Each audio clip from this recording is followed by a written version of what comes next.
Good evening and welcome to the twice-monthly meeting of Westminster's Mayor and Common Council.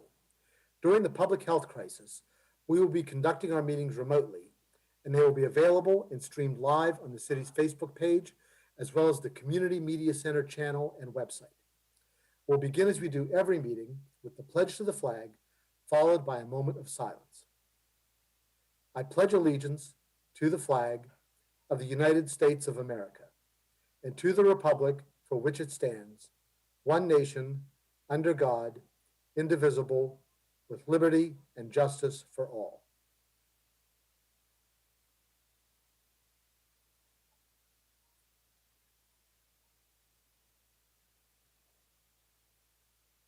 Thank you.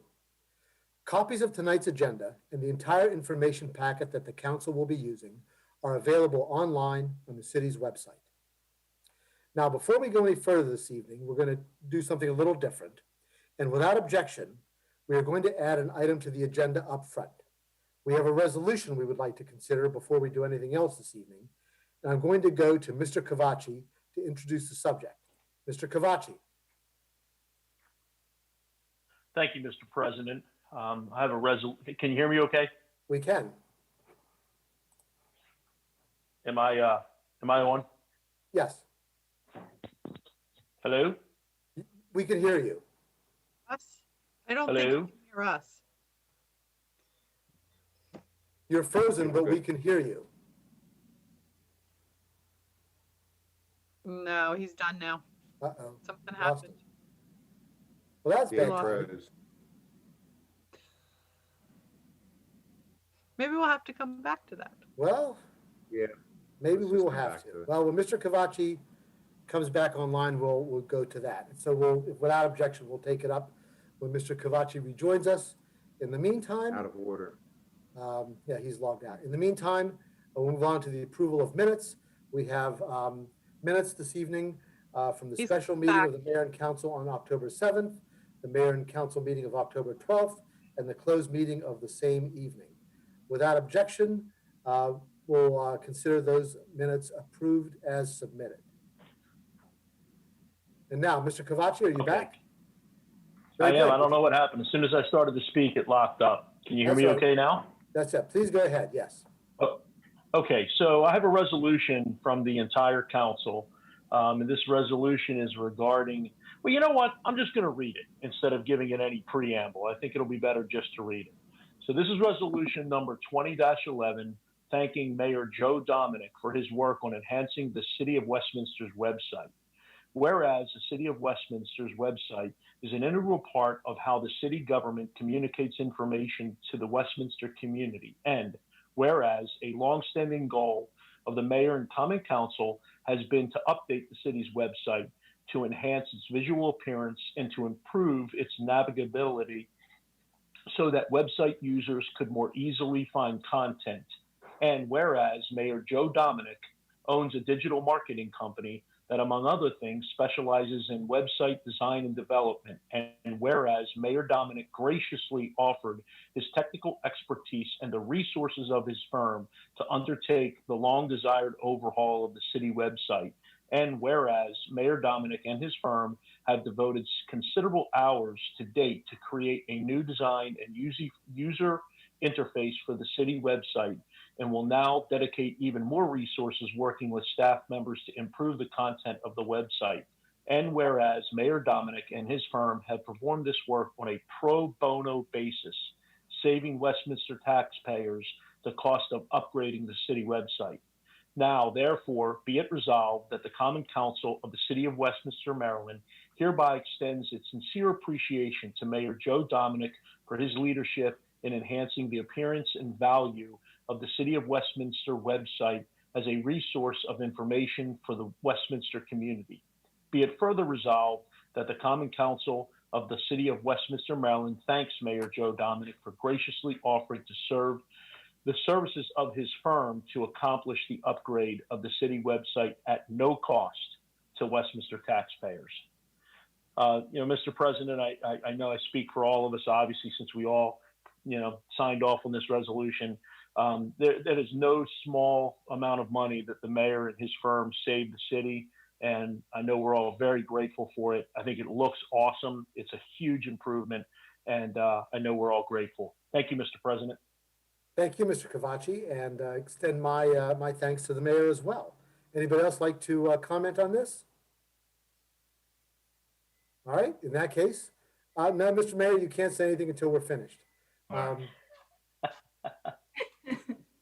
So without objection, we'll move on to a vote. All those in favor of the resolution, please say aye. Aye. Those Aye. opposed say nay. The ayes seem to have it, and the ayes have it, and the resolution is adopted. And the mayor has our thanks. Mr. Mayor, you wanted to say something? I would just like to tell the council that I really appreciate it, but I hope this is the last time there's a surprise resolution that I don't know about. We promise there'll only be good surprises, Mr. Mayor. All right, thank you. All right. Thanks again for all the good work. It really does look terrific, and we appreciate everybody's work on it. We'll move on now. We have, this evening, we have a two-part presentation. It's our quarterly update on the Westminster Fiber Network from the staff, as well as from our partners at Ting. And so we will start off with the city part of the update with Ms. Matthews. Thank you.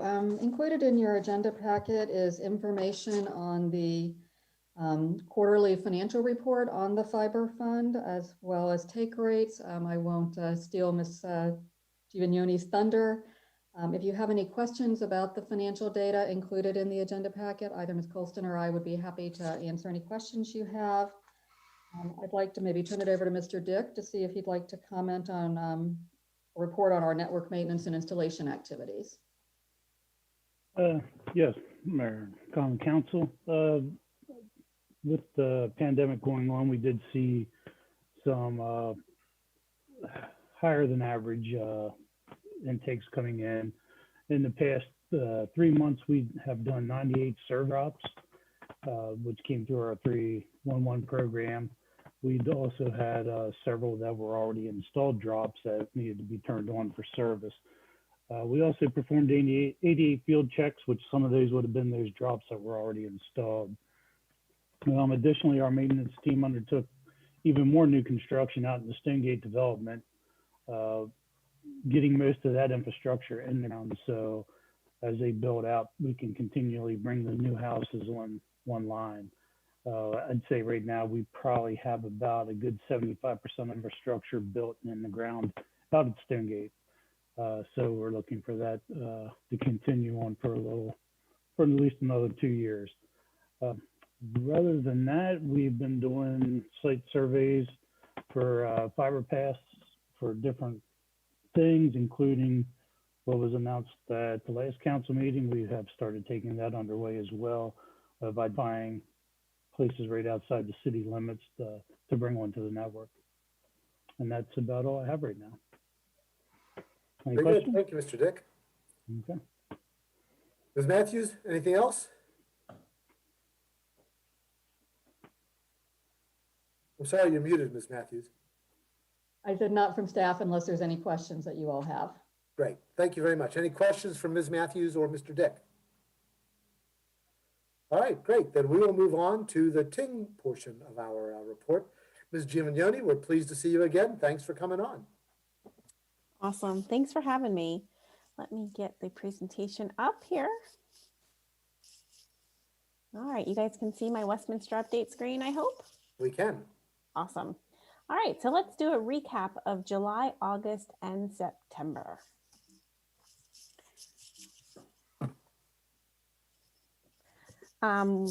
We will go over the phase recap, talk about new plans. I have an update on streaming TV. We'll do a marketing review, and then of course I'll take questions. And clearly I can't count because there's 3 in there twice, but we'll get through it. All right, phase recap. We had a great quarter. And you know, when I reflect upon the success that we've had, it's sometimes bittersweet to think about it. But I'm proud that in the pandemic that we're facing, we are able to offer people a service that allows the experience to be more productive for them. We have definitely seen growth as a result of people being stuck at home, whether it be for school or for work. And it has been a good quarter, and also one where we've received a lot of thanks as well. You know, I've had parents call me crying because they find my cell phone somewhere and say, "Oh my gosh, I had no idea. This is horrible. Please help." And you know, for whatever reason, now was the time, and happy to help. And now, you know, I'm hearing a lot of, "Gosh, I wish I would have done this a long time ago." Happy that we have been able to, you know, help and you know, the foresight of the city to build a fiber network, knowing that we needed to be prepared for the future. I don't think anyone could have predicted that a pandemic was in the future, but we were ready and we were able to help lots of people through this tough time. And that's been, you know, it's been a silver lining for me of everything that we're going through. Okay, so before I move to the next slide, I do want to say we made an exciting announcement this quarter, and that is that we have changed our plans that we have available to our residential customers. You know, we pride ourselves on the gigabit being the premier product. It is the internet for the future. It is the fastest internet available in town, but it's not what everybody needs. And we've heard Westminster saying that for 5 years now. And so after some testing and some surveys, we decided to give it a shot and roll out some different products. So what we have done is we have re-leveled our availability. We still have the Home Fiber 1000. That's the typical $89 a month product. And we focus with that product on the fact that you can stream 4K content. You can game and connect on all the devices in your home. This is the product where if you are an internet hogging family, this is the product that you want. For some, whether it be the price point or the reality that, you know, I hear a lot of people say, "I don't need a gigabit, it's just too much." And you know what? None of us truly use the full gigabit all the time. But again, it's for that forward thinking, it's so that we can grow into our internet usage. And so we have introduced the Home Fiber 200. You know, we've had a lot of people say, "Well, where's something more in between?" Because at the time, our former 1010 package, they were smart enough to know that that wasn't quite enough for them. So the Home Fiber 200 is offered at a $69 price point, and it's to stream, browse, and connect on several devices at the same time. Definitely adequate for an internet using family, but not one who hogs, if you will, like the gigabit users. And then we have the Home Fiber 50, and this replaced the 1010 product. You know, 1010 was never anything that we imagined to be quite as popular as it actually was. But as popular as it was, people were saying, you know, "Gosh, we wish it was just a little bit faster." And so we've upped that 1010 to a Home Fiber 50. Again, all these packages are symmetrical for $39 a month. And it will be good for streaming, browsing, connecting on a few devices. You know, the power and the beauty of a reliable fiber connection, 3 different price points, 3 different plans and speeds to meet each family's needs. And so we soft launched this back at the end of July. We have been, you know, working on getting the word out. We really launched it as of October, and we're seeing, you know, subscribers look at some other plan options. I will say the gigabit is still what the grand majority of our customers want. It's an awesome product for an amazing price, but for the people who want something different, we now have that option. And so that's been a nice addition to our products. Streaming TV. So if you reflect back to our last council presentation, I explained that we had decided to close down our Ting TV product. We were disconnecting the customers that we had. We were selling the equipment. It was just, we had recognized that this is not the kind of TV experience that consumers are looking for. And there has been more and more cutting of the cord, if you will, that has led to people us deciding as a company to move away from a typical cable product. And what we recognize is that there's some pretty awesome stuff out there. And so we took the opportunity to think about what makes Ting special in this case. What is it that we have to offer? And the reality is we have to offer awesome internet. And so with streaming TV, your experience is just that. It's totally awesome. It is seamless because you have a good internet connection. So what we have done is decided to recommend to our customers that they upgrade to streaming TV. So from Ting, you can get obviously our internet, and we say with video, there should be no buffering and no unexpected pauses.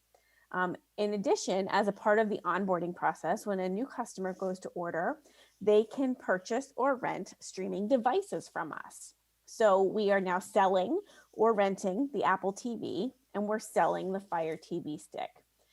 And these are the devices that give people access to the live TV options, the Netflix and such.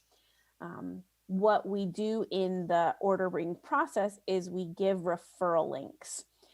We have chosen to recommend YouTube TV and Sling.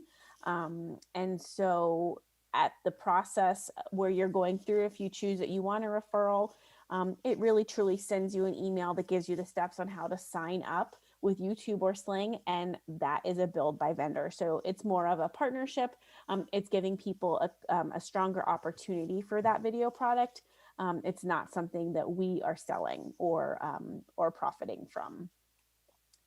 I said we've got these streaming devices. You can buy an Apple TV from us for $179, or you can rent it for $9 a month, and then you can buy the Amazon Fire Stick for $49.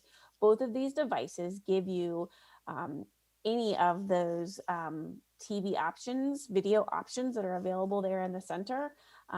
There are good options out there. I can tell you, in my home, we've been using YouTube TV for quite some time now. It gets us truly everything that we need. The latest update made my children really happy because they brought in the Paramount suite, so the different Nickelodeons. And believe it or not, we got like MTV and CMT, and I am so surprised that CMT still plays music videos. That was a delightful new piece of information I got. But anyway, great channels. They've got the add-ons for the special things that you need. Again, a great product. YouTube TV is backed by Google, and so it's got lots of money behind it. It's got a great research team, and they're really making a product that's worthwhile. YouTube TV, I was just talking about, it really is everything you would expect from cable TV. It has all your local channels and an unlimited DVR, which is pretty insane. You get 85 plus channels for $65 a month, and again, billed from YouTube TV. The nice thing about YouTube TV for everyone who's watching at home, be you a Ting customer or not, it has all the live locals. So our 4 affiliates out of Baltimore are present in YouTube TV, and that is great. Unfortunately, the only thing it doesn't have around here is Masson. I know that's frustrating. We have lots of phone calls with Google to talk to them about YouTube TV, and we've let them know that, Masson is something for both us and our Charlottesville markets, actually, that would, is an interest. We're hopeful someday that comes that way. Sling, on the other hand, 30 channels for $30 a month. It's got a great selection, but it doesn't have those live locals. So if that's important to you, Sling is not the best option. But 2 great options to get you so many of the channels that we love to watch at home. Okay, marketing review. So back in July, I told you we did some testing. We sent a direct mail postcard to 820 addresses in phase 4. That was one of the later phases that was open, that was released, if you will, that the city built and we'd been marketing to. And so we chose that to test a different price point. We tested $79 gig for a year just to see if that 79 was a draw. We learned that 79 wasn't quite different enough from 89. Which is why we picked a $69 price point for our middle tier. But it was a good way to research. For those of you who recognize the person in the picture, that's Barbie B.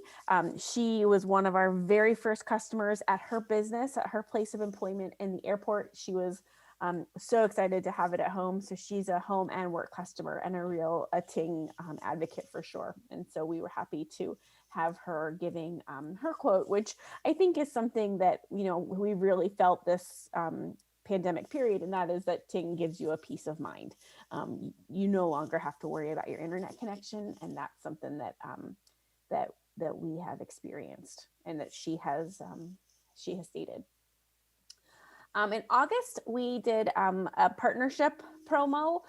We partnered with Shepherd staff, simply in that we said to them, are you comfortable with us putting you on all of our marketing materials? We'd like to offer customers a $25 Target gift card, and we'd like for back to school supplies, and we'd like to tell them that we'll also donate $25 to the back to school efforts for the Shepherd staff. So we did a direct mail postcard. It was adorable. It was actually, if you're looking at the right-hand picture, it folded in half, kind of like a composition book. And when you opened it up, there was all the information, and then it mailed that way. I think we have some pretty creative designers and some really fun designers. And I think this is one of my favorite pieces I've seen yet. But this one blew it out of the park. We just made a really lovely donation to Shepherd staff. And this was one of those times where we were getting people ready for school, and it felt like we were doing very well, but for a good reason, because parents knew they were going back to school virtually, and it was time to make sure their internet connection was going to be stable and reliable. In September, we really started working on the marketing for our 3 new packages. Again, those designers I was talking about love this billboard. So this billboard is in 2 places for the month of October. Because of our Carroll magazine ad that we placed, we got the electronic billboard in front of Sheets as you leave town. And through the Chamber of Commerce, we've done the billboard co-op for 6 months. This is our last and final month. And that's the billboard down by the Dunkin' Donuts in Finksburg, across from the old Finksburg post office. And I just love the billboard that they put together. Obviously, it needs something quick that just takes note for them to go home and look, but leave the speeding to us, now offering 3 speeds. I just love it. We tried to look at some new places. The Carroll magazine publishes a new movers guide. And so we took a family who talked about, we bought this house because of Ting. That's the promotion there on the far right. And then we've put an ad in the new movers guide for a year. Yes, it goes to all of Carroll County, but we made sure it said City of Westminster. And obviously there may be some opportunity for some people just outside of the city with our latest news.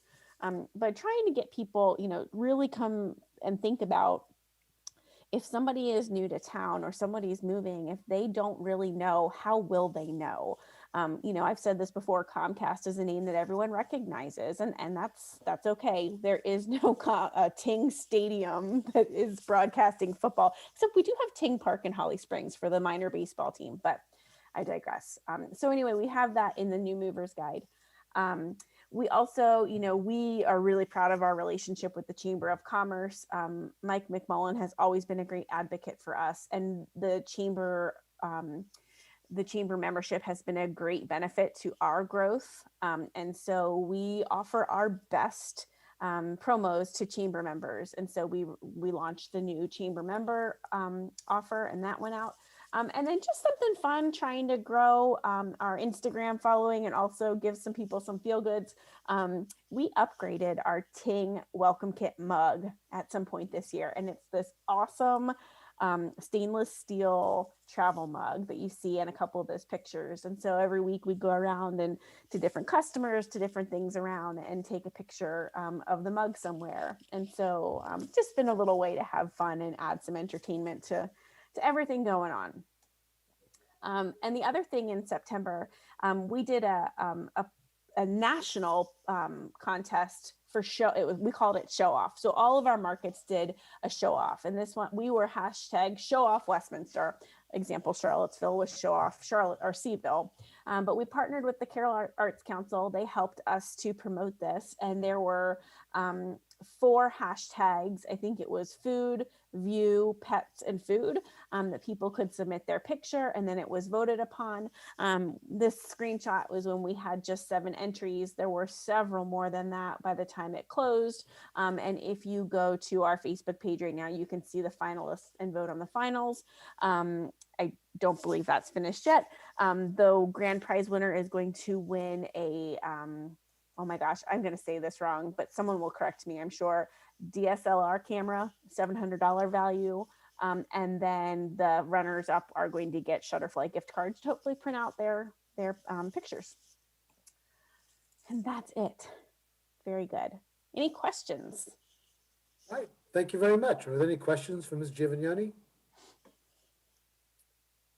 All right, well, thanks very much. Appreciate all the information, particularly about the new packages. We're excited that we're going to be able to work with you to start marketing the service outside of the city limits. And we think that's going to be terrific for both the fiber network and for Ting. So we're looking forward to that. And we will look forward to seeing you again in a couple of months. Great. Thank you, everyone. Have a good night. All right, thank you very much. Okay, we'll move on now to the consent calendar. We have 3 items on the consent calendar this evening. May I have a motion? I'll move to approve, Mr. President. Thank you. There's been a motion by Mr. Cavacci to approve the consent calendar. Is there a second? I'll second. Been a second by Ms. Gilbert. All those in favor, please say aye. Aye. All those opposed say Aye. nay. The ayes seem to have it, and the ayes have it, and the consent calendar is approved. And now we'll go on to the report from the mayor. Mr. Mayor. Thank you, Mr. President. First of all, we had a very unfortunate incident in the city of Westminster the last couple of days. I won't speak in detail about it. I'll leave that up to the Public Safety Committee and our Chief of Police, whether or not they want to mention anything and how much they want to talk about. But I didn't want to go through my mayor's comments without mentioning it. And on a totally different direction, you just took wind out of my sails with the website a little bit. I was going to make the big announcement that it launched during the mayor's comments. So just another passive aggressive thank you from me on that. But it was it launched a few days ago, launched the end of last week, and it's really just the design build that launched. A lot of the content's still the same, just so everyone understands what that means is what launched is really the improvements to not just the design and the visual appeal of it, but made a lot of attempts to make it easier to use and easier to find things. I looked at analytics and saw that really what people come to our website for are to pay bills, to find out what's going on with trash pickup when there's a holiday, or if they're new to town, they want to find out, when, or maybe they just, they're starting to put out yard waste for the first time and they don't know when that is. And then the rest of it, for the most part, really was Parks and Rec. People are looking for events when we have events. They were looking for information on summer camp, the pool, the gym, all those things that have dates and times and places. So if you notice the layout of the site, all of those things were made to be kind of right in your face without having to look through a whole lot. And we also we're going to feature our fiber network a little more on the site and set up for that too. But the content, some of the linking, still not updated. I will be working with Sam Partry on that. She's going to be helping me reach out to our directors and to find out what's old, what needs to be on there, to make some changes and so forth. And then we're going to work with Ting on making it really seamless and one click from our website to be able to go and sign up for service there. So that's it. I didn't want to say a whole lot about it. I just wanted to let everyone know kind of it's not just just to look better. It's to actually perform better and provide a better service. And some of some of the people that contributed to the art for the site. most of us know Kelly Heck. She's some of the photos we use come from her. She takes great photos. She already had a lot of photos of our parks, and then her husband Adam Stoltz did the video on the homepage. So that's it. That's all I got. I just wanted to announce some of the thoughts behind the design. So hopefully our residents and people outside the city find it a little easier to navigate and find what they need. Thank you, Mr. President. All right, thank you, Mr. Mayor. Appreciate that. And now we'll move on to the reports from the council standing committees. We'll start, and also the liaisons. We'll start as we always do with the Arts Council report, and that's Mr. Dayhoff. And there'll be no report this meeting, Mr. President. Right. Thank you. Thank you, Mr. Dayhoff. Mr. Yingling, Economic and Community Development. No report. All right, thank you, Mr. Yingling. Nothing from the Finance Committee this evening. Personnel Committee, Ms. Gilbert. You're muted. It looked like you said that you didn't have a report. Nothing from us either. All right, very good, thank you. Public Safety, Mr. Cavacci. Yeah, Mr. President, I do have a few things. As the mayor alluded to, we did have a homicide in the city over the weekend. It's the first one we've had in 3 years. We don't have very many, which is a good thing, but it's unfortunate whenever we do. There's strong evidence that there's no risk at all to the community. There's evidence that the parties were known to each other potentially, so there shouldn't be any alarm or concern on the part of the community in general. But it's again very unfortunate, and the police are working very hard on the case. That's all I can say on that subject at this point.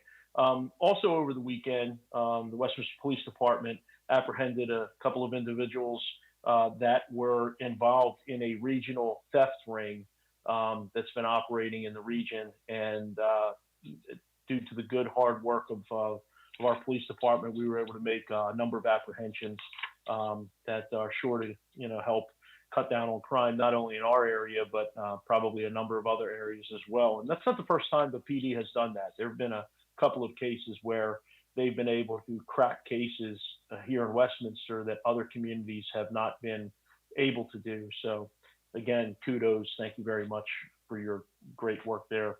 And then lastly, on a positive note, the police department is starting its ABLE training this week. And I know I spoke about that a couple of meetings ago, but that's related to, teaching officers techniques and skills related to de-escalation and, how to deal with difficult situations in a good, positive way.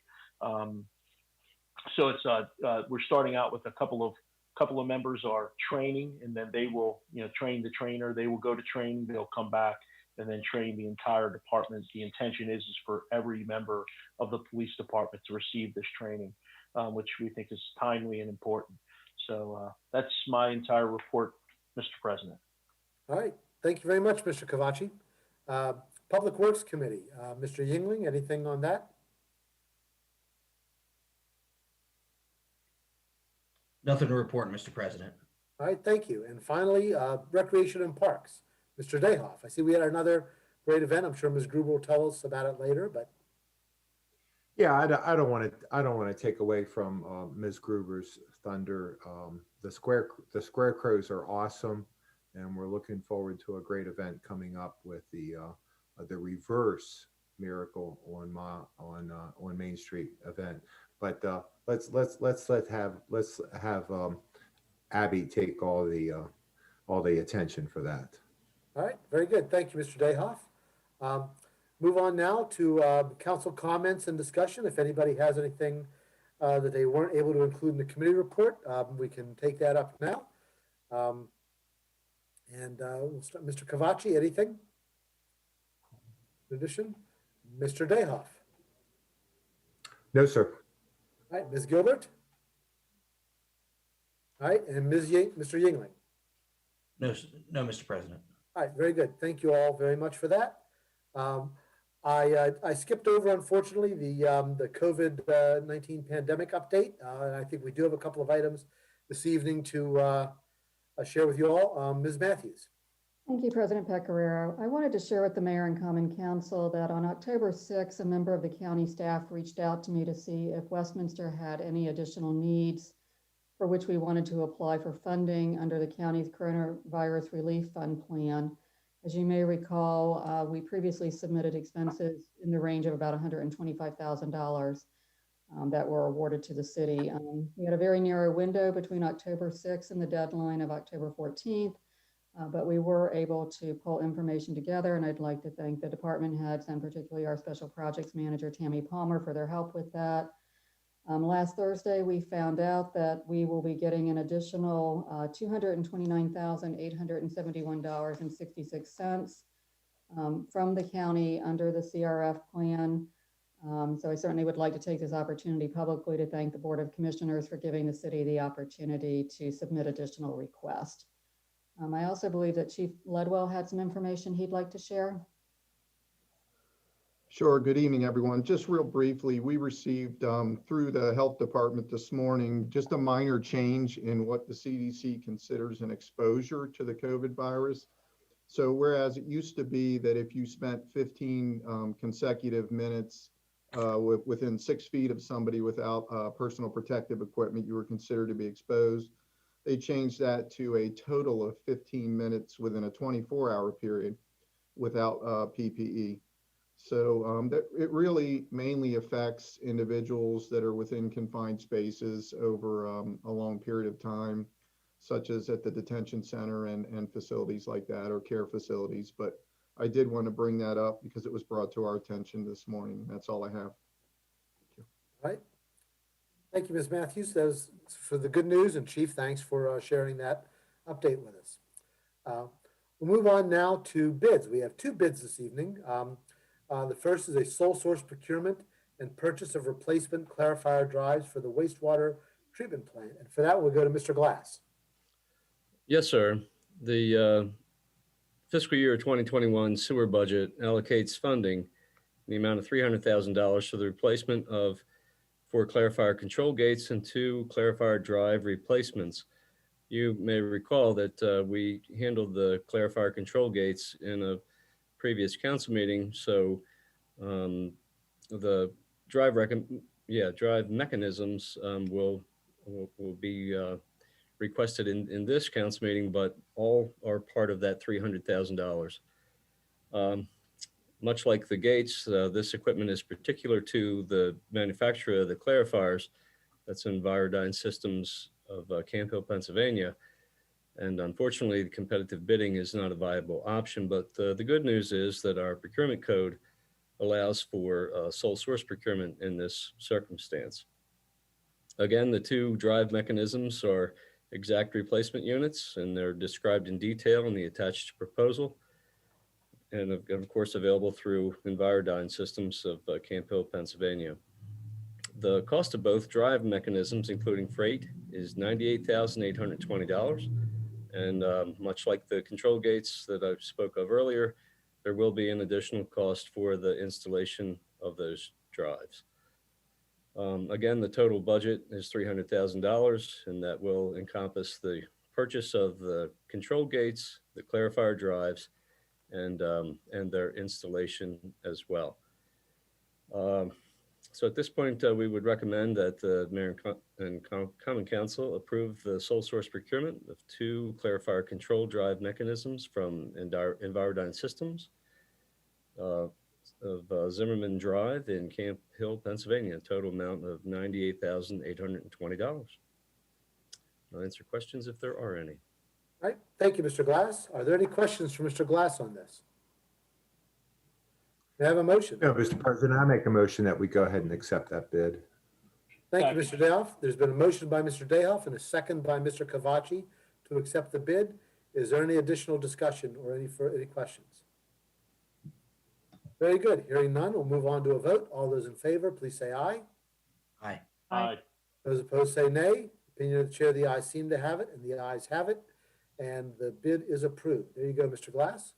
Thank you.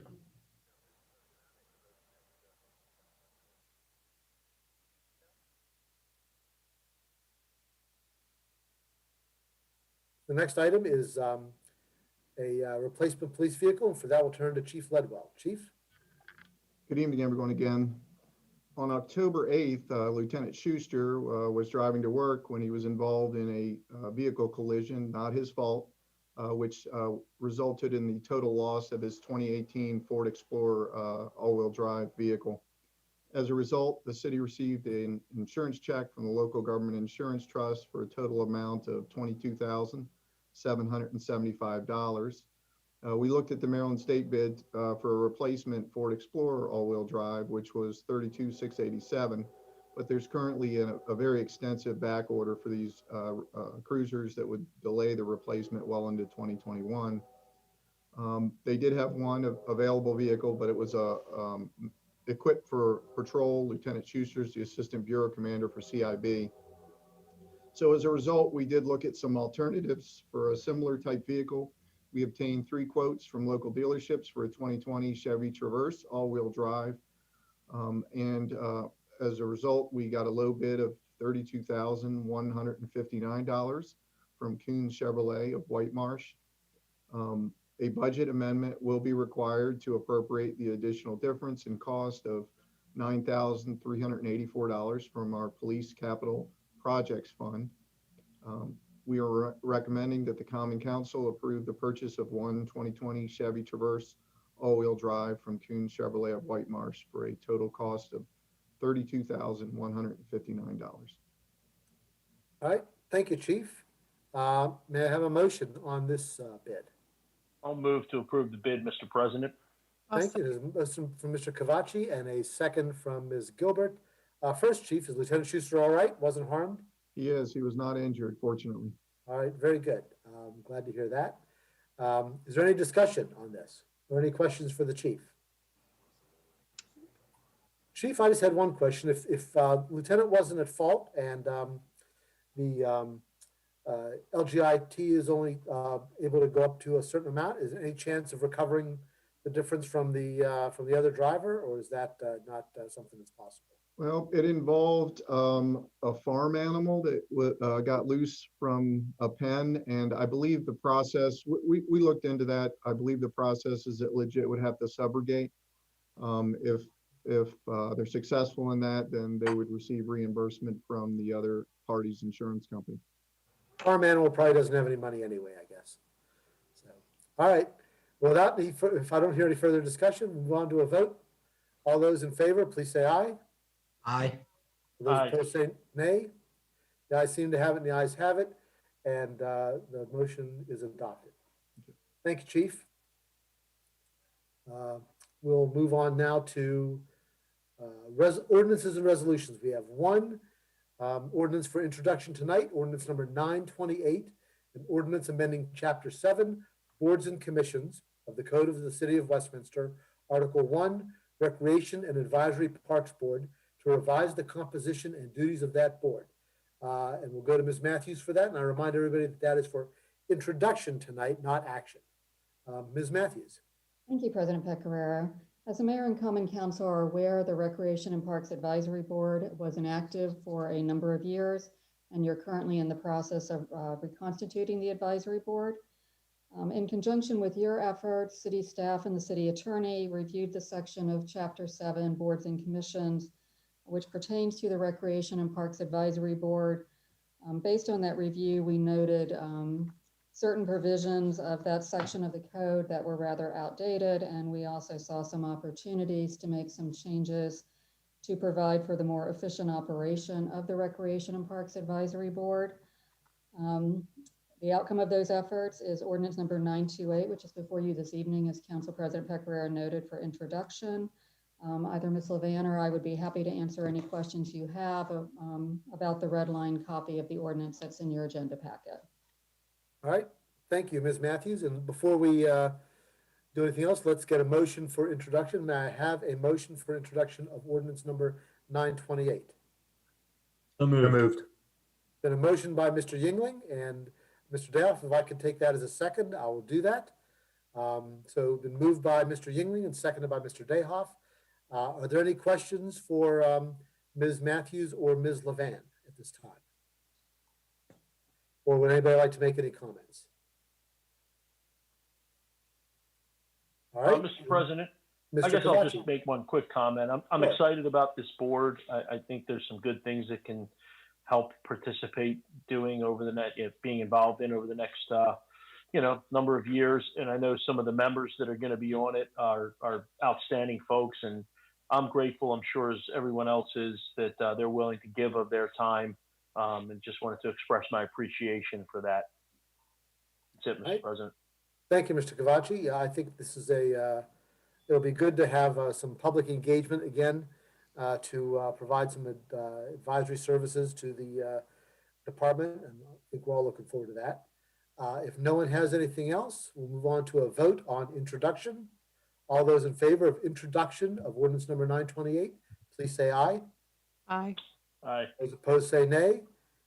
The ayes seem to have it, and the ayes have it. And ordinance number 928 is introduced, and we will bring it back at a future meeting for hearing, I guess, and further discussion. Thank you very much. There is no unfinished business of which I'm aware. And if no one else has any, we will move on to new business. We have several items under new business. The first is approval of Warner Construction Contract Change Order number 14. Ms. Matthews. Thank you again, President Pecoraro. This is change order number 14 is proposed to the city's contract with Warner Construction, the general contractor for the 45 West Main renovation project. It is comprised of 5 separate items that are delineated in the staff memo in your agenda packet. So in the interest of time, I won't walk through every single one of those. In a nutshell, these are either items that basically were originally intended to be reused and were found to be unable to do so due to their deteriorated condition, or alternatively, these were items that essentially were revealed during the demolition process during construction. So unfortunately, these are 5 items that you really do not have any discretion on. They will need to be done for the sake of the project. In total, the 5 work items that comprise change order number 14 have a combined cost of $15,360.33. And I would note that change order number 14 will not change the contract time for completion. So that's a brief summary, but I'd certainly be happy to answer any questions that you all have. All right. Thank you, Ms. Matthews. May I have a motion on construction change order number 14?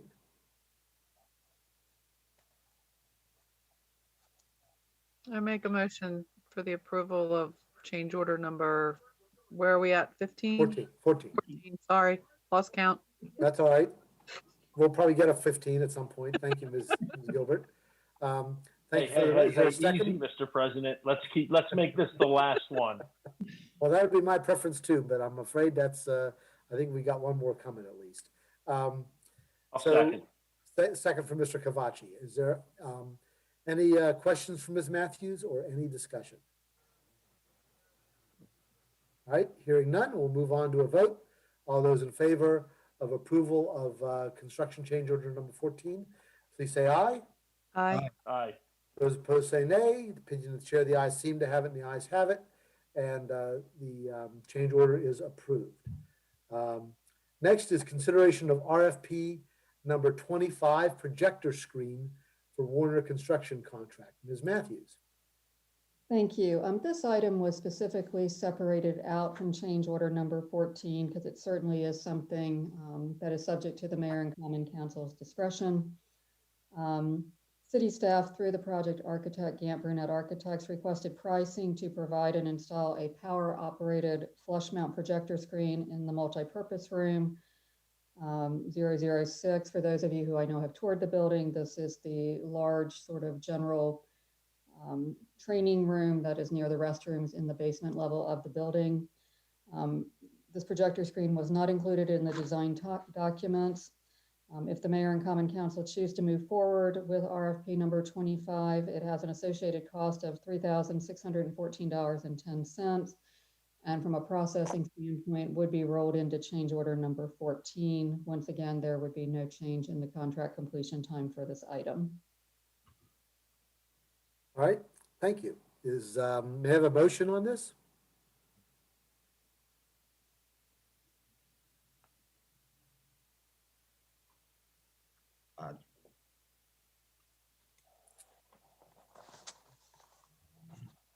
All right, no motion at all? Well, Mr. Are there President, any- Yes, Mr. Yingling. yeah, this is for the multi-purpose room in the basement. Is that right? That is correct, Councilmember Yingling. It's basically going to be used as a general staff training room. Unfortunately, Mr. Davidson was unable to be on the call because there's an issue with the 911 a system over at the police department. So that's why he is not on the call. But this was something, I think, to improve the functionality of that space. Obviously, if it's being used as a training room, it would be helpful to have some type of projector screen or visuals. This is not a time sensitive decision. It somewhat is. That's the only reason we're bringing it forward. My approach with the architect and with the contractor is to try to get as many discretionary items as we can priced and bring them forward to you all at one time. You'll see quite a few of those, I believe, on November 9th.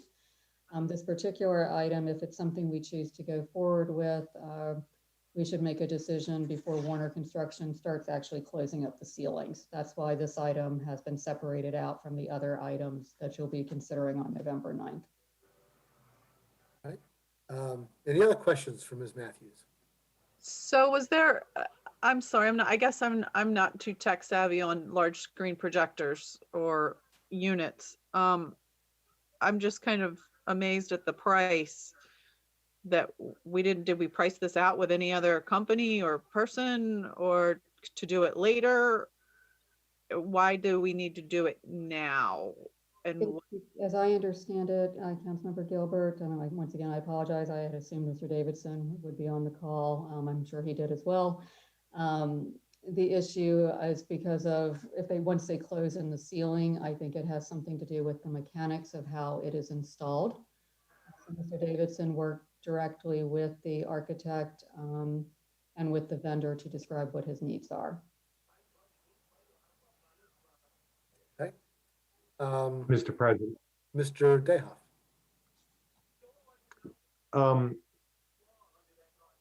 And I think this is a question for the mayor. Isn't this antiquated technology? I'm not really seeing or reading or hearing much about projection screens being installed these days. It's more going towards flat panel monitors. Mr. Mayor? It comes down to size. So if they definitely have a place for sure. And then their place is in how large it is. I mean, they don't have TVs that are 54 inch, 96 inches. They do, but they're a lot more than this projector screen. And what projector screens allow you to do is the projector screen, if you take good care of it, lasts a very, very long time. And when you can replace projectors as technology changes faster than you can than like a TV. But I mean, these things last a long time anyway. You don't need the latest and greatest typically for this type of use, unless you really want crisp explosions in your action movies. It doesn't really make that much of a difference. But with this, it just comes down to the size. I mean, 96 inches is big, so a projection screen is the appropriate thing here, because the larger the room, the bigger it needs to be, and everyone can't sit in the front row. But so in terms of that, they're rare. People still put them in their basements when they put in theaters and stuff all the time, though. And they have really high quality projectors that work well with high quality screens. So the problem is when you go that big, if you don't have a high quality screen, this might answer some other questions too. The video just doesn't look well. And if you're using it for training, there might be text, things like that people need to read. So it needs to be big, and it probably needs to be pretty high quality. So it's an expensive projector screen, but at that size, it's probably what you need. I'm not a expert in projector screens, but I've just told you everything that I know about them. So that helps. Thank you, Mr. Mayor. Thank you, Mr. Mayor. Thank you, Mr. President. I was wondering along those lines, and I know that for convenience, there's a lot there. Certainly some value to having a powered screen. Is there much of a price differential with a screen that would be installed that would have to be, pulled down manually? And does that represent a significant savings for us? And I know that we're, as we get towards the end of the project, people are getting, concerned that we watch the nickels and dimes on this. Yeah, I apologize, President Pecoraro. That was not something we priced, so I don't know whether there would be a significant cost difference or not. Mr. President, I have one more question. Sure, go ahead, Ms. Gilbert. Yes, this goes to the projected use or the current use. So Ms. Matthews, do we currently have a room with a screen that's being used for training purposes now? And if so, do we use it a lot? And would we benefit from out of the use and the cost over a screen this large? We do not have anything that is certainly this large because we don't really have any dedicated training room space. Probably the closest that we have, and I think this will probably ring a bell with those who are on the finance committee, is we do have kind of a projector system that's in the second floor conference room that we use sometimes, particularly during budget time with the finance committee. But it's just projected on a wall. We do not currently have a training room. Mr. President, Mr. Mayor. to answer, I don't have any answers for Ms. Gilbert, but for your concern about the screens you pull down, when you get a quality screen, the difference in cost between the motorized and the pull downs really isn't as big. It might be like the high 2000s. You don't save that much money. I mean, it goes in, most of it's the quality of the screen itself. There's a price difference, but it's not like the majority of the cost or anything, if that helps anybody. Thank you. That's good to know. What about the projector system itself? Is that going to be a separate item, Ms. Matthews, or is that something that's already included somewhere? So I think it would be good to know what was going to be happening with that, because I imagine that'll have to be installed as well. To the best of my knowledge, Council President Pecoraro, like I say, Mr. Davidson worked directly on this item. I believe this is a full system. To the best of my knowledge. Full system. That is my understanding. Oh, all right. Well, that's valuable information, because it seemed like a lot of money for just a screen. Yeah, I was. No, I'm sorry. This is actually, I believe it's everything, but if you all would like, I can certainly text Mr. Davidson and see if he has some availability. If you want to move on to another item and see if he's able to join the call, he certainly is going to be able to answer many of the questions that you all have posed. Okay. Mr. President. Mr. Cavacci. So I was about to weigh in before that question was asked. I'm on Amazon right now looking at 54 by 96 pull down projector screens, and they're about $200. I'm seeing an electric one here for $300, $200-300, and these look like, at least decent screens, not $3,000. So if it does include the projector and all the other stuff, that's a different conversation. But there's absolutely no way, from what I'm seeing, we should be spending $3,000 on a screen by itself. If you all would like, for what it's worth. Stop my video and go look at the actual backup to this item. You want to hold on a moment? All right, sure. I was just looking through it. I'm not sure what it includes, just from what I've read it in here. All right. Well, why don't we allow Ms. Matthews to take a look at that, and also to reach out to Mr. Davidson and see if she can gather any additional information on that. While she's doing that, why don't we skip the item C, come back to her for that in a minute. We'll move on to the next two items and take these together. These are two appointments, and let me just say that the D is really appointed by the mayor, and E is consultation with the mayor by the council president. The mayor and I have discussed these both, and so we'll just present them to you together. We'd like to propose that council member Dayhoff be the council liaison to the Recreation and Parks Advisory Board. It seems to make a lot of sense with him as the chair of the committee, and we'll help keep the council committee in line with the advisory board and vice versa. And I think that's a good thing when we can do that. I'd like to appoint to the new technology committee that the council approved a couple of meetings ago, Mr. Cavacci as a member and myself as chair. So I'd like to have a motion to approve the appointments. Motion to approve. Thank you, Mr. Jenkins. Is there a second? Second. A second from Ms. Gilbert. All those in favor, please say aye. Aye. Aye. Those opposed say nay. I seem to have the ayes have it. There we go. Mr. Cavacci, you have a motion for the closed session? I do, Mr. President.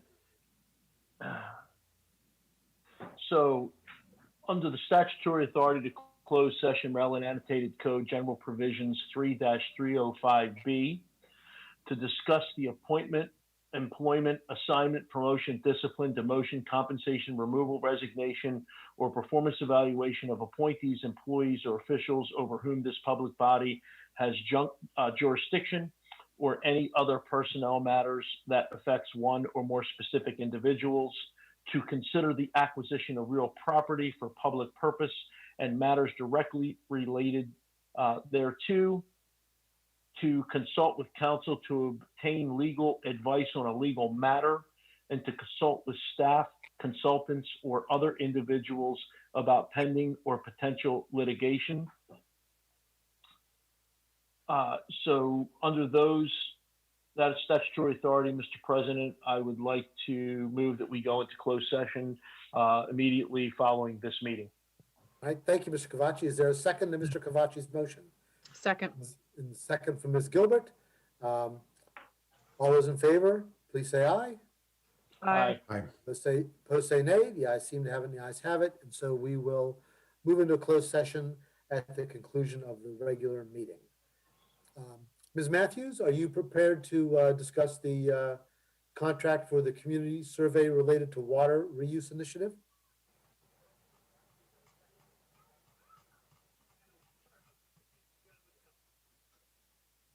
I think she still must be trying to reach Mr. Davidson. Mm-hmm. Is it possible, Mr. President, that she's back.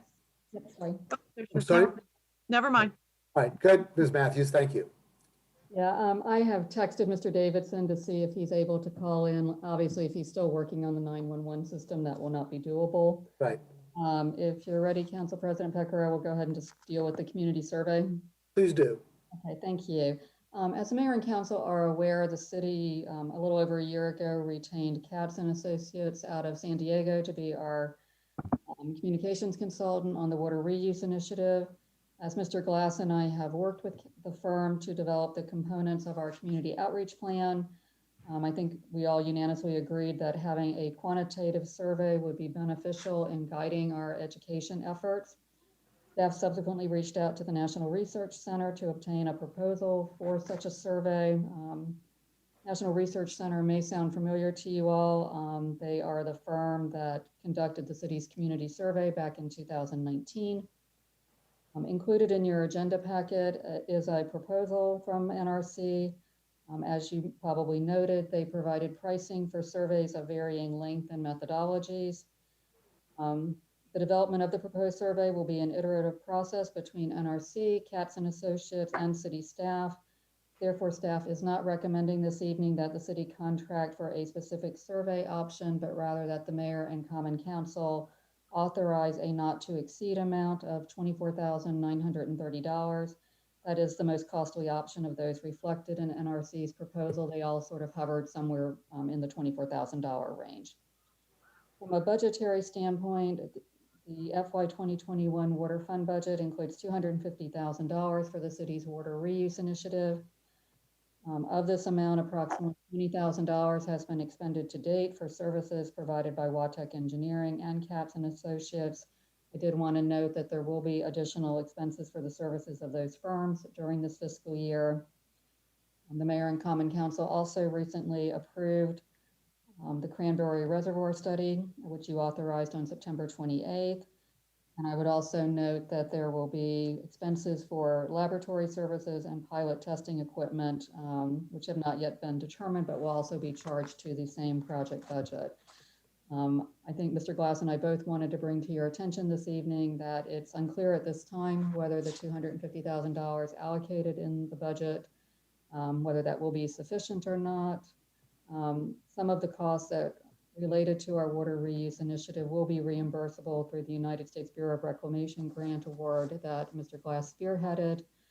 But at this point, there is a lot that's unknown about the water reuse initiative, as you all know. I think I would like to see if Mr. Glass had any comments that he would like to offer this evening. He's an integral part of this project as well. So, of course, Ms. Matthews and I had spoken about this on a number of occasions. We had Zoom meetings as well with Katz and Associates, and so the overwhelming majority was to handle the survey in this manner. We had worked with this company on the previous survey as well, so I'm in full support.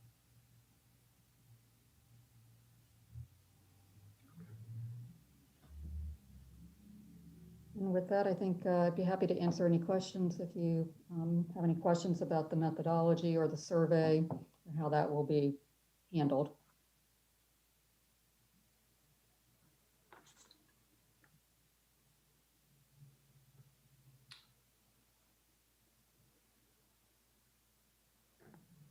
Do we need a motion?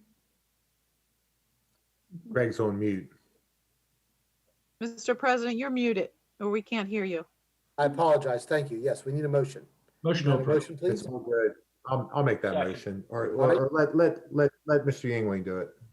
All right, thank you. We have a motion from Mr. I'll Yingling second. and a second from Mr. Dayhoff to approve this item. All those, any further discussion or any questions? All right, then we'll move on. All those in favor, please say aye. Aye. Aye. Aye. Those opposed say nay. The ayes seem to have it, and the ayes have it, and the motion is approved. And I believe Mr. Davidson is on now. That's correct. All right, great. We can move to Mr. Davidson. I know we've all been Googling away. I took a look. I see that just the item itself sells for about $2,200. I'm sure there's construction costs and other things involved for this particular item, but we can let Mr. Davidson explain it to us and ask him any questions we have. Thank you, Mr. Davidson, and sorry to interrupt your work on the 911 line. No problem. So the projector screen being proposed is for room 006, which is the multi-purpose training room. It's a ceiling mounted screen that'll come down out of the ceiling. The ceiling in the multi-purpose training room is only 8 foot tall, so that's why it's inside the ceiling. This is a powered screen, so it's probably why it adds a little extra cost to it also. Okay. And any questions for Mr. Davidson? So, Mr. President, Mr. may I? Flaherty. So, Mr. Davidson, this is just the screen, not the projector. That is correct. It's just a screen only. And what are we going to do about the projector then? Is that going to be a separate item that we'll be seeing, or is it already included somewhere? Some of the projectors will be taken from our current location and used over there. Oh, okay. Good. So we won't have a cost to that. All right. Mr. All President? right. Any other questions for Mr. Davidson? Yeah, Mr. President. Mr. Mayor?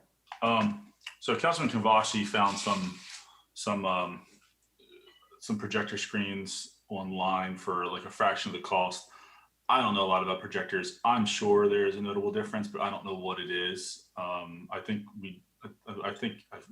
everybody would probably like to hear, what makes like the difference between a $3,000 projector and a $300 projector screen. I concur, because I certainly won't be voting for a $3,000 projector screen at this moment. Thank you, Mr. Mayor. Mr. Davidson? Unfortunately, I don't have the paperwork in front of us, but for the power, I believe it in the quote, if you look, I think it's ×2. One is for in the public meeting room and one is for within the multi-purpose training room. So this is two screens. I don't have the paperwork in front of me, but if you look on the quote, I think it says ×2. I may be misspoken here.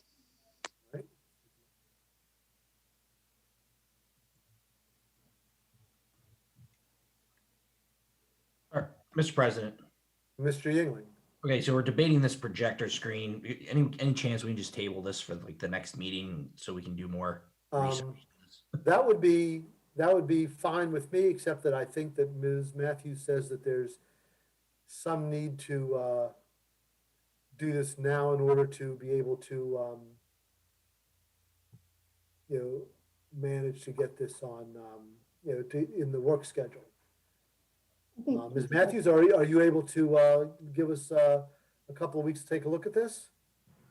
I think we may need to do it sooner than that, but certainly Council President Pecoraro, Mr. Davidson, and I are both, I'm having trouble loading the detail on my computer for whatever reason. I think as you and the mayor and I discussed earlier today, there may be an item that may necessitate a meeting later this week related to the project. All right. But I would certainly suggest that you give Mr. Davidson and I a chance to basically get up to speed on all the details. I apologize this evening that we're having so much difficulty providing you with the information that you need. That's all right. Sometimes it takes a while to get these things, and we know Mr. Davidson is engaged in an important task. So let's defer this. Ms. Gilbert. On the change order request from M&B Contract, it says furnish and install 1 DA Light Advantage electoral projection screen. It doesn't say 2, it says 1. That's what I said. All right, well, let's defer this, if that's acceptable to everybody, till this, as Ms. Matthews noted, we may have to invite you all to a special meeting in order to consider another item, and we'll be able to discuss it at that time. So let's, unless anybody objects, we will postpone this item until that time. Hearing no objection, we'll move on and do that. And that concludes the new business on the agenda. And we'll move on now to departmental reports. Ms. Matthews. I'd like to start with maybe giving Councilmember Dayhoff the opportunity to share any information he would like for the Westminster Volunteer Fire Department. No report, Ms. Matthews. Thank you. Okay, thank you. Let's see, we'll just go around the screen. Mr. Glass. So the only thing I have to share is that on the 16th of November is when CJ Miller will be back in town to start the annual paving project. They will start in town in about around where the street department is and police department is located. So we look forward to that. And of course, there'll probably be a little bit of traffic backup. That always happens. But once that's done, then we'll have complaints for speeders. And then once that's done, everything should be returned to normal. That's all I have. Okay, thank you, Mr. Glass. Chief Ledwell. Good evening again. I guess to start off, I'll follow up on what the mayor and Councilman Kabachi spoke to earlier. Unfortunately, we are investigating a homicide that occurred on Saturday evening at about 9:30 p.m. on South Bishop Street. Tragically, 23-year-old Devin Rainey lost his life in this incident. It appears that the incident stemmed from a dispute between members of neighboring households. We are making sure that we conduct a very thorough investigation. We're doing so now. We are working in collaboration with the state's attorney's office, and we are receiving support from our neighboring law enforcement agencies. We're asking anybody who may have witnessed the incident or any part of the incident, or even if you saw anything that you would consider suspicious in the area of South Bishop Street on Saturday evening, to please give us a call on the non-emergency line. It's on our website. You can also send us a confidential text. The information is also on the website, but if you want to note it now, it's 847-411, 847-411, and your keyword is tip WPD. Anybody can give information anonymously if you choose to do so. Just contact us via one of those methods. As Councilman Kabachi also mentioned, we are starting this week. We get 2 of our instructors trained. They call it train the trainer on the active bystandership for law enforcement. It's being taught by the Georgetown Law's Innovative Policing Program. I've been told by Captain Yor that the instructor list there, and she's one of the participants, is extremely impressive. So we're hoping to get some good things out of this training program and pass it along to all of our folks here. Also along those lines, we were at a point in the work group for Carroll County, the law enforcement leaders, in our draft use of force policy revisions that we're going to be reaching out to within our police department, the Public Safety Advisory Committee, the citizens assigned to that committee, presenting the draft and getting feedback, comments, questions from them. Countywide, the work group is looking at presenting it to a number of individuals and potentially some groups of citizens for feedback. So we're at that juncture with that project. Along more positive notes, this week we promoted, following a competitive promotional process, Officer Michelle Donovan to the rank of sergeant. We felt a vacancy for a few months at that position, so we made that promotion this week. And that's all that I would have for tonight. Thank you, Chief. Mr. Davidson, are you still on the line? I am. My service is pretty poor. I'm on the side of the road. I have nothing to further report. The 911 system is back up and working. So we'll keep an eye on it. Thank you. Ms. Gruber.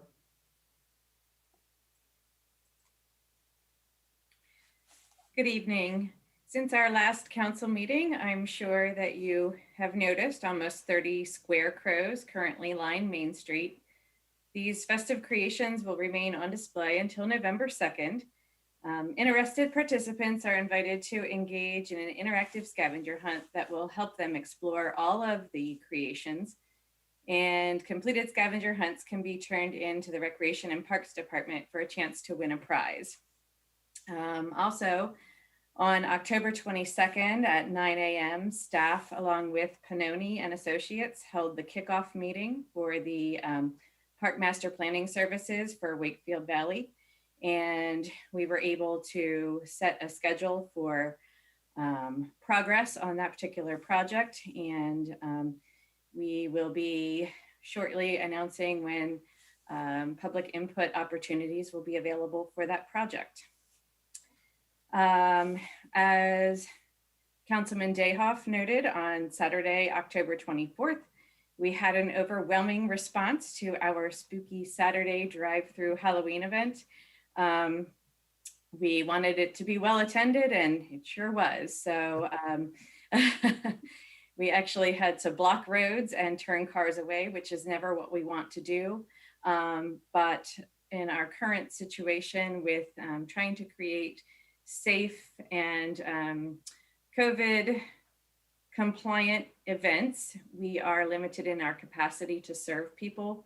Most everything, as you know, that we're doing right now is in a drive-through format, and you can only process so many cars and so many people in a certain amount of time. This was a 3-hour event, and thanks to a very dedicated streets and recreation department and police department, we were able to process almost 500 people in that amount of time. So that's pretty impressive when you consider the amount of activities that each child or family or vehicle was able to engage in. So we were certainly proud of that event. We did have some unhappy people that were not able to participate, however. Today was an exciting evening at the Family Fitness Center. Mobilization and demolition began on the shower rooms.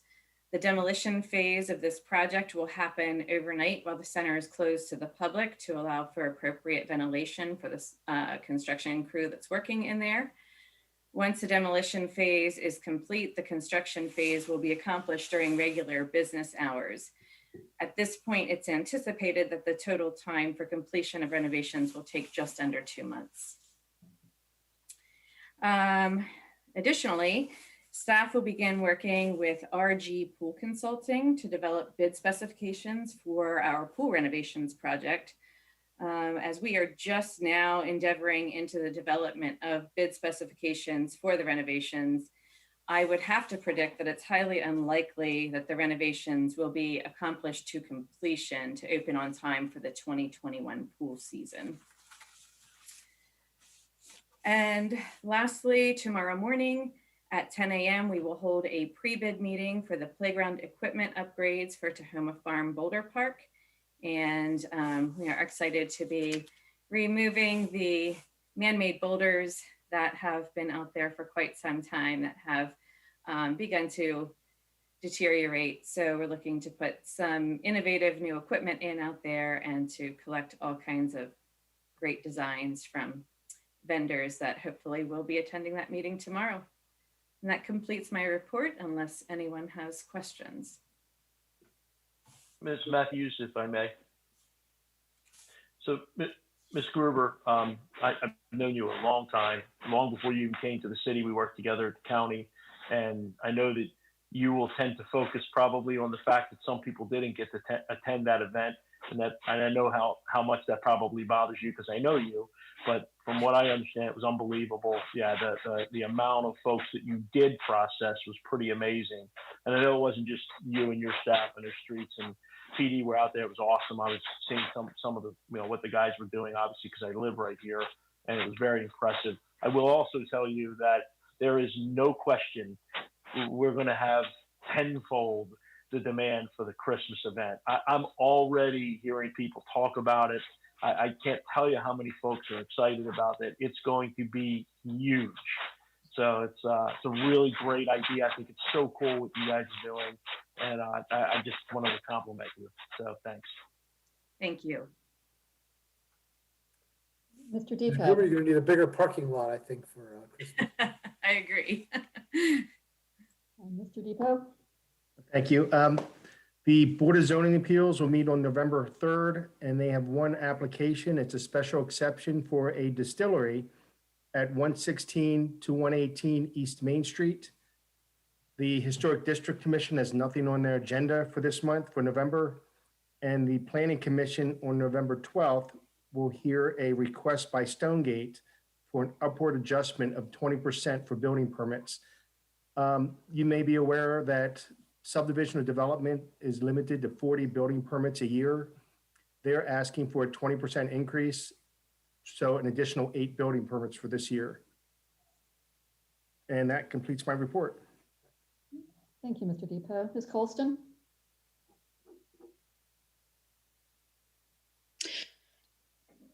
Thank you, Barbara, and good evening, Council President and council members.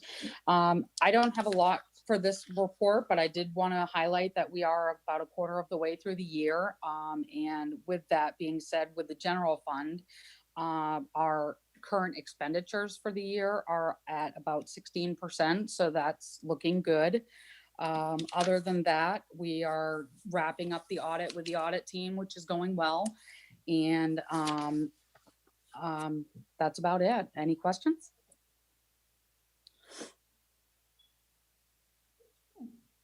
Thank you. As Council President Pecoraro mentioned, there may be an issue involving 45 West Main that may necessitate a special meeting due to timeliness reasons. I see that Mr. Dick is still on the meeting. John, would you mind kind of providing just a brief summary of the sidewalk issue since you had dealt directly with the architect in terms of getting pricing for that item?